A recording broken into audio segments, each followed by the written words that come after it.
السلام عليكم ورحمة الله وبركاته. أنا إحسان الخطيب، فنان تشكيلي من جمهورية العراق. قبل ما أبدأ بكلامي أحب أشكر التلفزيون المصري اللي أتاح الفرصة لي ولغيري من الفنانين العرب حول العالم من خلال استوديو 7 جاليري حول العالم. وأيضا قبل ما أبدأ بنفسي أحب أن أشكر مصر حكومة وشعب على تضحياتهم الكبيرة جدا لكل العالم، واللي نور العالم أيضا بإجدادهم حضارات كثيرة جدا. شكرا جزيلا.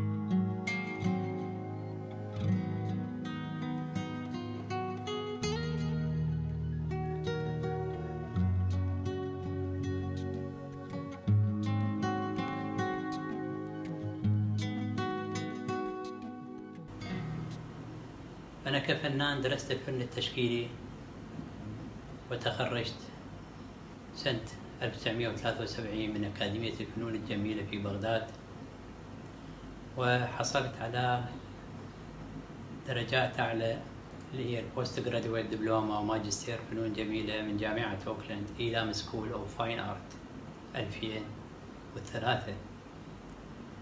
طبعا أنا والدي أيضا كان فنان تشكيلي وخطاط أيضا، علي إحسان الخطاط معروف بهذا الاسم، وبذلك مسألة الفن بالنسبة لي كانت عملية تشرب الجمال منذ الصغر.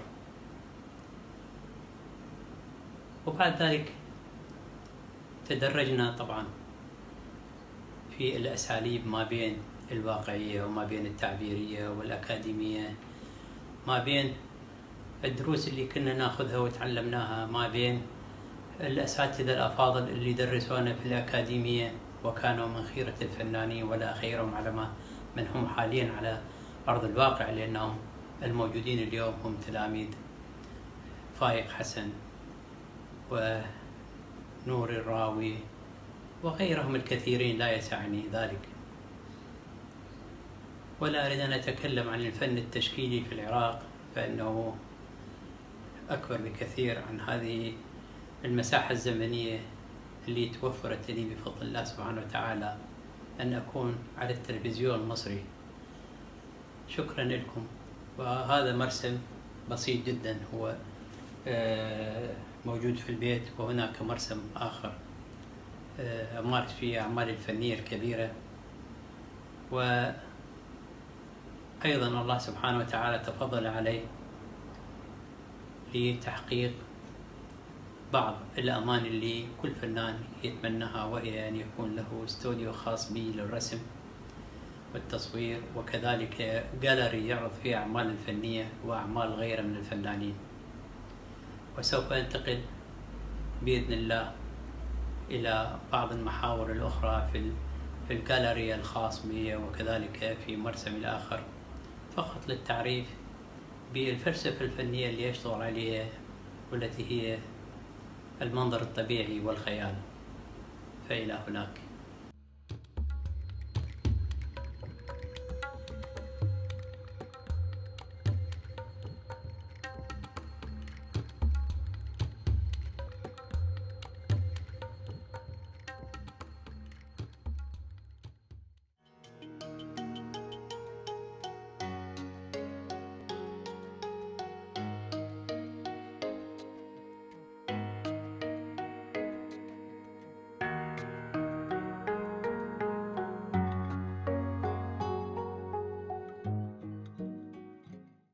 هذه بعض أعمالي. طبعا هذا هو الجاليري.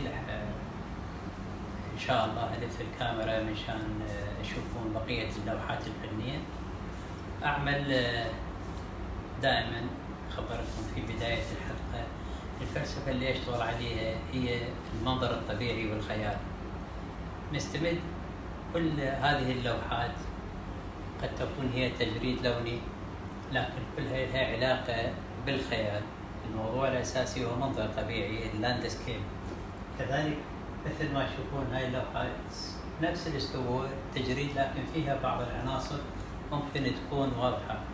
طبعا أنا هنا ليس في درس لأعطيكم فلسفة عمل فني أو لتحليل لوحة فنية، لكنه أتكلم عن الفلسفة الفنية اللي أشتغل عليها.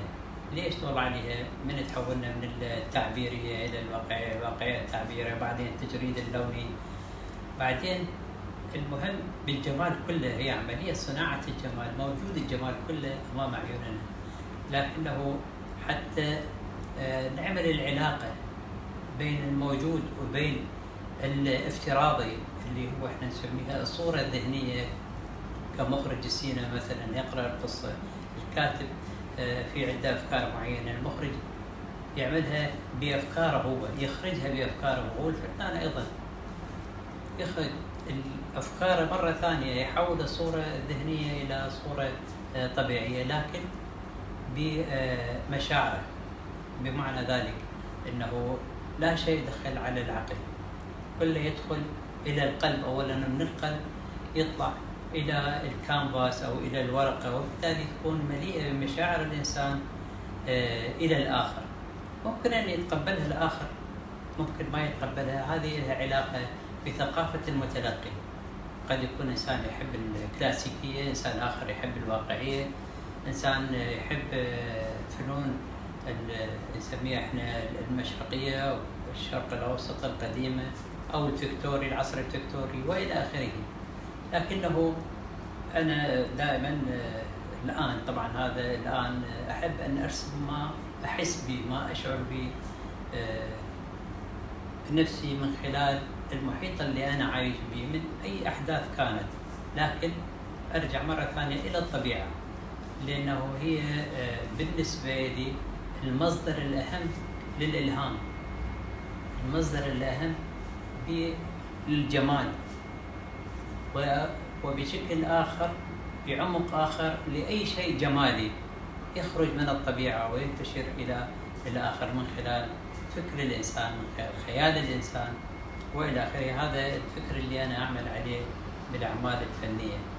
راح ننتقل طبعا إلى أن نشوف هذا الجاليري اللي هو حقق بفضل الله سبحانه وتعالى لأحلام أي فنان أن يكون عنده، مثل ما خبرتكم، رواق يعرض فيها أعماله، يستقبل بها أصدقاء.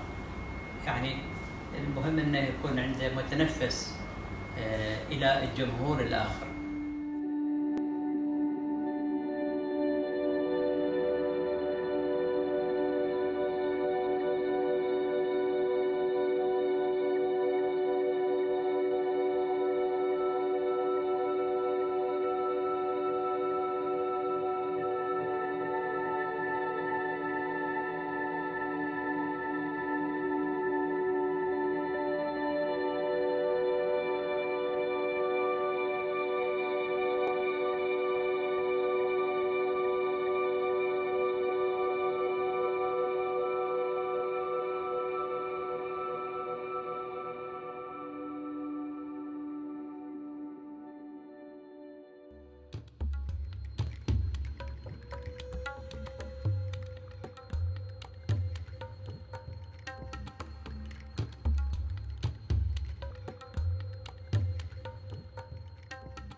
وأنا أقيم في دولة الإمارات العربية المتحدة منذ 1975، وعملت في مجال التدريس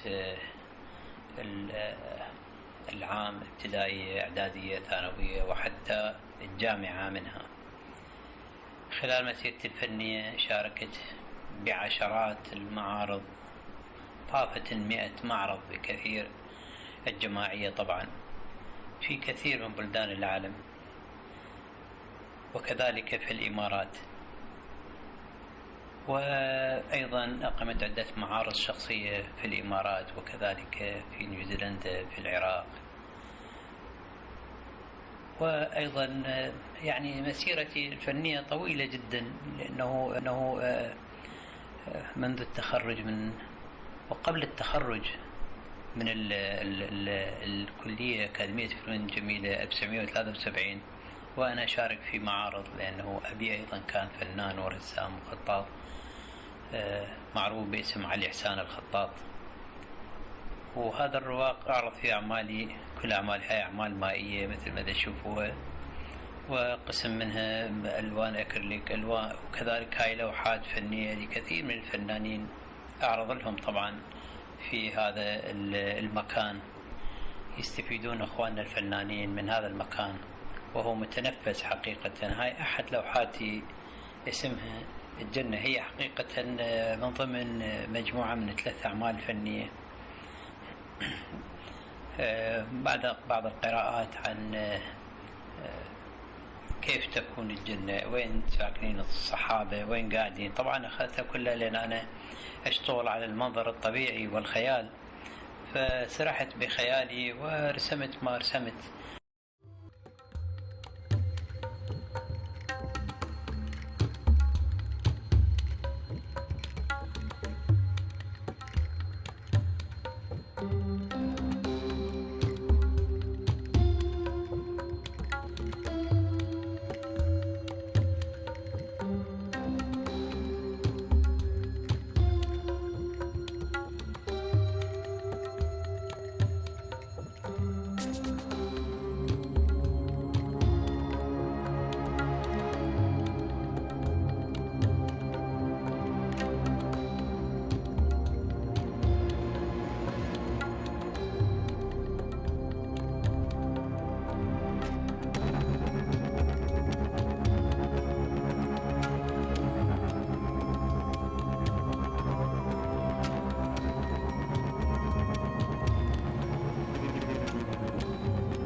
هذا ليس درس بالألوان المائية بقدر ما هو وناسة بالألوان المائية. وضع الألوان لا يكون اعتباطيا، تشوفوا هي مسألة اعتباطية لكنها بالحقيقة مدروسة دراسة جيدة في مخيلتي. هذا الفرق طبعا بين الألوان اللي دا أشتغل عليها، هي ألوان تكاد تكون مدرسية، ومع ذلك تعطيني درجات لا بأس بها.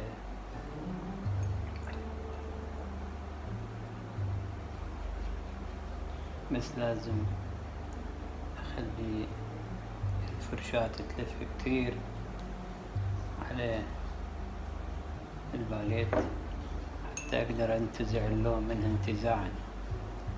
حلوة هاي شغلة انتزاع. وسخنا ملابسنا، أنا أنصح من تشتغلون بأي نوع من أنواع الألوان أن تلبسون ملابس خاصة. حتى طبعا تلاحظون أنا في بعض الأحيان، ليس في بعض الأحيان، في كثير من الأحيان أحاول أنشر اللون بطريقة تحريك الورقة حتى أحصل على درجات لونية تعجبني لي قبل ما تعجب أي إنسان آخر. هاي الشغلات اللي تنزل هنا احنا ممكن طبعا نعالجها بهذا الشكل الجميل، وبالتالي لأن هاي تعرجات الورقة تسوي لنا هاي المشاكل، ومع ذلك إن شاء الله ما تجينا مشاكل.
تمازج اللون الجميل اللي ظهر عندي، أنا أحب الخطوط اللي تنزل، هذه ما تظهر عندنا كثير إلا مع بعض الأوراق الممتازة جدا تطلع لنا بشكل آخر تماما.